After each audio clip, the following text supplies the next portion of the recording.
Buenos días, somos el grupo 6 y les vamos a presentar nuestro proyecto final que es de clasificación de lesiones cutáneas relacionadas con el cáncer de piel por medio de análisis y procesamiento de imágenes. A continuación está el contenido de nuestra presentación final. El cáncer es una de las enfermedades que más muertes ocasiona actualmente. En 2020, por ejemplo, hubo 10 millones de muertes por cáncer y 19.3 millones de casos nuevos. En Colombia, la incidencia de cáncer de piel ha aumentado significativamente. Como se puede ver en la gráfica, es el tipo de cáncer más común. Cada día avanza más la tecnología médica basada en láseres y fotónica, que ayuda a mejorar la precisión y rapidez en el diagnóstico. Sin embargo, esta alternativa genera altos costos. Otra de las dificultades respecto a la clasificación de enfermedades de la piel y métodos actuales utilizados es que estos son difíciles de detectar en una etapa temprana y asimismo difíciles de clasificar por separado. Por lo tanto, se ha considerado el análisis y procesamiento de imágenes como un sistema de detección automatizado con aplicaciones dermatológicas para optimizar el tiempo, recursos y mejorar la precisión en el diagnóstico. Por lo anterior, se plantea el siguiente objetivo, que es desarrollar un algoritmo para la clasificación de 9 lesiones cutáneas relacionadas con el cáncer de piel mediante el uso de una base de datos creada por Hayabusa y técnicas de procesamiento y análisis de imágenes usando descriptores de color, forma y textura. La base de datos que se decidió seleccionar es Skin Cancer Detection Using CNN, la cual clasifica 2.357 imágenes en tumores malignos o lesiones benignas, como se muestra en la figura 4.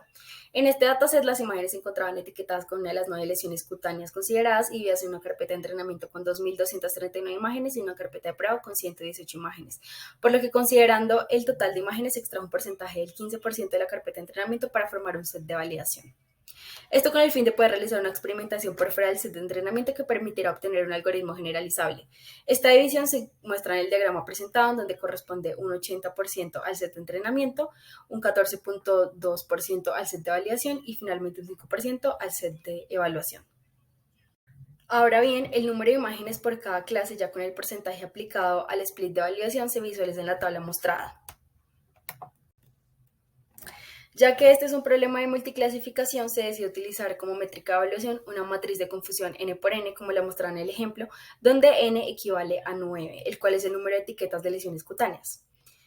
A partir de esto, se espera que el modelo de aprendizaje estadístico logre predecir las etiquetas de cada una de las imágenes de la base de datos para obtener la precisión y la cobertura de la FMIA por medio de las fórmulas mostradas a continuación. La precisión, por un lado, brinda la proporción de detecciones identificadas correctamente, mientras que la cobertura las denotaciones bien identificadas. Y finalmente, la F-medida es un promedio armónico de precisión y la cobertura que privilegia un buen balance entre ambas medidas. Para el baseline, en primer lugar, las imágenes en RGB se cambiaron al espacio color HSV. Luego todos los canales fueron separados y se realizó una ecualización del histograma con el fin de mejorar el contraste de la imagen. Después todos los canales se agruparon y las imágenes resultantes se umbralizaron por medio del color verde. Una vez obtenida la máscara, se separaron los canales RGB de la imagen original. Luego se calculó el promedio y desviación estándar de las intensidades de los píxeles que se identificaron como parte de la herida con ayuda de la máscara hallada. Adicionalmente, se umbralizó por medio de OTSU el canal R y se rellenaron los huecos pequeños de la imagen umbralizada por medio de operaciones morfológicas. Lo anterior para obtener el componente conexo más grande y calcular su área, perímetro, excentricidad promedio y desviación estándar. En este estudio se realizó una extracción de características estadísticas basadas en color, textura y forma para la clasificación de 9 enfermedades de la piel. Con el fin de poder utilizar los algoritmos de clasificación sin problema alguno, como preprocesamiento, se realizó un resize de todas las imágenes, ya que estas tenían diferentes tamaños. Los descriptores de características considerados para el problema de clasificación fueron, primero, basados en color, que son los histogramas de color conjunto, histograma de color concatenado, variando espacios de color RGB Lab y HSV. Segundo, basados en textura, que son histogramas de textones, variando el número de textones. Y tercero, basados en forma, que son los histogramas de gradientes orientados, variando las orientaciones y los píxeles por celda. Inicialmente se decidió realizar experimentaciones con los descriptores anteriormente mencionados, utilizando K-means con un número de clusters de 40. De lo anterior se determinó el mejor descriptor de color, de forma y de textura, y se prosiguió a aplicar los algoritmos de clasificación supervisados, que son SVM, Random Forest y Perceptron multicapa, con los parámetros que traen por defecto. Posteriormente se determinó qué descriptor entre textura, color y forma tuvo un mejor desempeño en cada uno de estos algoritmos y se prosiguió a variar los parámetros que se ven en pantalla usando el mejor descriptor para cada clasificador. Posteriormente se escogió entre los métodos supervisados cuál tuvo el mejor desempeño y con qué parámetros para entrenarlo usando descriptores mixtos. Finalmente, el que mejor desempeño obtuvo de todas las anteriores experimentaciones fue el método que se escogió para hacer prueba con test, es decir, nuestro método final. Del primer set de experimentación realizado con Camins y los descriptores de textura, color y forma, se obtuvo que, en el caso de los descriptores de color, al variar el espacio de color y el tipo de histograma, tal como se observa en la tabla, el mejor método corresponde a los descriptores de color creados con el histograma tipo concatenado en el espacio de color lab. Por otro lado, se observa que el espacio de color RGB presentó las métricas más bajas y que aparentemente no hay diferencia significativa entre las métricas de histogramas tipo concatenado y conjunto. En el caso de los descriptores de texturas, al variar el número de testones que hay en el diccionario de testones, es decir, el número de bins del histograma de testones, se encontró, tal como se observa en la tabla, que el mejor método corresponde a los descriptores de textura obtenidos con un diccionario de 12 testones. Para los descriptores de forma, al variar los parámetros, orientaciones y números de píxeles por celda, se encontró que la mejor combinación fue 16 orientaciones con 16 por 16 píxeles por celda.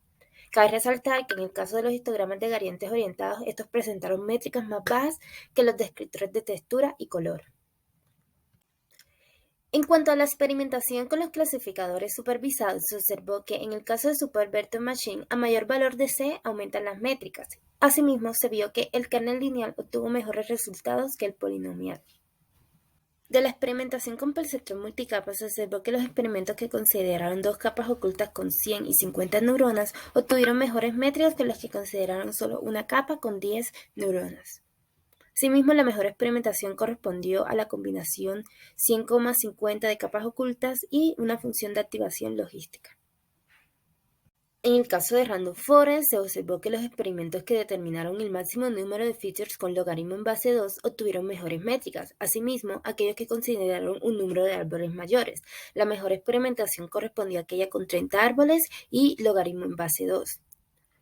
En general, esta experimentación fue la que presentó las mayores métricas de todos los clasificadores supervisados. Dado que Random Forest presentó las métricas más altas en comparación con la máquina de soporte vectorial y el percentrón multicapa, se seleccionó este clasificador para realizar una experimentación adicional con descriptores mixtos que combinaban color, textura y forma. Las métricas más altas se obtuvieron con los descriptores de color más textura. Asimismo, estas correspondieron a las métricas más altas de toda la experimentación con una F medida de 0.352. Finalmente, en el set de evaluación se utilizó como método final el clasificador supervisado de Random Forest con un número de estimadores de 30 y un match feature de logaritmo en base 2, esto con un descriptor mixto de color base textura, donde el color fue un histograma concatenado en el espacio de color lat y la textura un histograma de 12 testones. Se observó que la mayor F medida fue con las clases carcinoma celular basal y queratosis benigna pigmentada. Por el otro lado, se obtuvieron métricas de 0 para dos tipos de queratosis, la cual fueron la actínica y la seborreica. En las debilidades del organismo se observó que confunde la mayoría de las clases con melanoma. Con el espacio de color lab se obtuvieron las mejores métricas, el cual representa los colores a través de tres componentes: luminancia, rojo, verde y azul amarillo. Asimismo, era de esperarse que RGB mostrara los peores resultados, ya que no es perceptualmente uniforme. Por otro lado, el algoritmo presentó los mejores resultados con el concatenado por un poco de diferencia. Se esperaba que el mejor desempeño fuera el de los histogramas conjuntos, pues representan el color de una forma compuesta y más representativa. En los descriptores de textura se observó una tendencia directamente proporcional en que a mayor número de bins o textones se obtuvo una mayor F medida. Esto se debe a que a un mayor número de textones la información de descripción de textura de cada clase se ve enriquecida, generando así una mejor clasificación. Por otro lado, en los resultados de las métricas de precisión y cobertura no se observó una tendencia definida. En los descriptores de forma se vio una tendencia directa entre el número de píxeles por celda y la métrica obtenida de la F medida. No obstante, en general, este descriptor presentó métricas inferiores a los descriptores de color y de textura. Lo anterior se relaciona con que la forma de intraclase de la lesión puede variar de manera significativa y a su vez ser parecida a la de otras clases, mientras que características como el color y la textura son mayormente distintivas entre cada clase.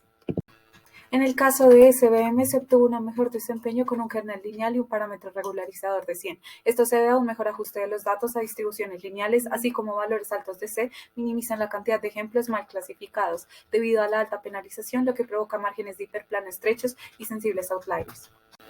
En el caso del perceptrón multicapa, los mejores resultados se obtuvieron con dos capas ocultas de 100 y 50 combinando una función de activación sigmoide. Estos resultados son esperados dado que a mayor número de capas y neuronas se espera una mejora de las métricas. Esto además indica que es ligeramente menor una serie de combinaciones lineales. Por otra parte, una función de activación sigmoide, a diferencia de una función de identidad, proporciona salidas normalizadas de 0 a 1. Con respecto a Random Forest, se obtuvo las mejores métricas de toda la experimentación en validación con los parámetros de 30 estimadores y un número máximo de features automático. En general, cuantos más árboles haya en el bosque, mejores serán las métricas obtenidas y mejor será la generalización del resultado. Asimismo, se mantiene el sobreajuste controlado gracias a la aleatorización. Por otro lado, a medida que aumenta el número de max features, se observa un aumento general en las métricas del modelo. En el método final se obtuvo una F medida relativamente baja para cada una de las clases, en donde el que obtuvo una mayor F medida fue queratosis benigna con .42. Sin embargo, al comparar las métricas obtenidas con las del baseline, se observa una mejoría, ya que cada una de estas arrojaron valores inferiores a 0.34. Además, se encontraron métricas de ceros para 3 clases. Como era de esperarse, las clases con estas métricas fueron distintas en cada uno de los dos métodos.